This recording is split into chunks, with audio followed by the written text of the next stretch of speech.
Hello again, chemistry class. Today is your first revision video. What we're going to be looking at today are some concepts that you may have come across in years 7 to 10 and introducing them sort of as a little bit of a refresher before we start to really go into our first module for the course. Now, there are some things that are in the first module of the course that are sort of revision as well and things that you may have come across, but I've looked at the syllabus for module 1 and I feel like these things aren't explicitly a part of our syllabus requirements, but certainly are some fundamental ideas that are going to be very, very important in ensuring that we do understand what we are talking about in our first few modules of this course. Now, today what we're going to be looking at in this first video are atoms, molecules, and ions. First off here, I have the model of the atom. This hopefully is something that's quite familiar to you.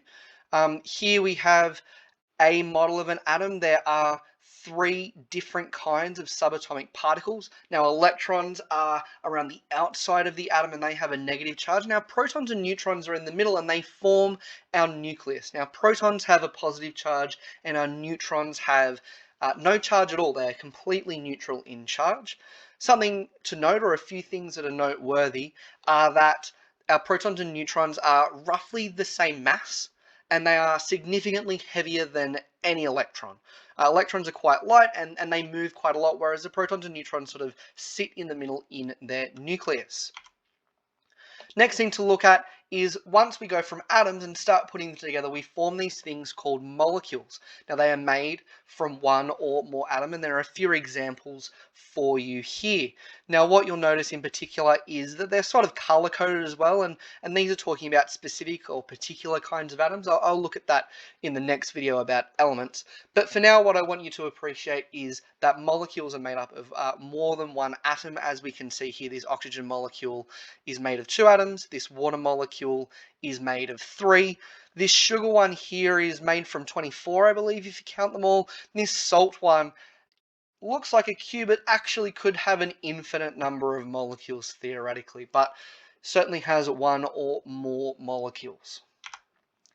Next, here we have ions. Now, these are charged particles. Essentially, they have a different number of electrons. So what you'll notice here is that for this neutral atom, there are 3 protons that have a positive charge and 3 electrons which all have negative charges. Now, those 3 positive and 3 negative charges balance each other out and cancel each other out. We say that the atom is neutral.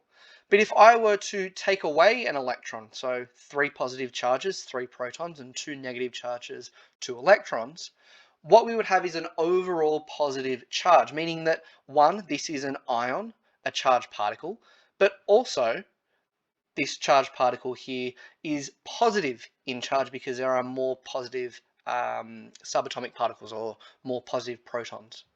Now, over here, what we have is an example of a neutral fluorine atom with 9 electrons and 9 protons. Again, the charges are balanced.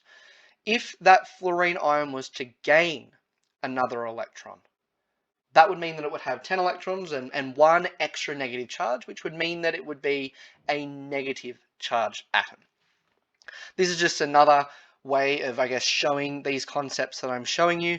Now, in particular, what I want to talk about is that ions that are positive in charge have more protons than electrons, are cations, and anions are ions with more negative charge or more electrons than the neutral atom. Thank you very much, everyone. In the next video, we'll be looking at some things like elements and compounds and how to write chemical formulae. But until then, have a good one.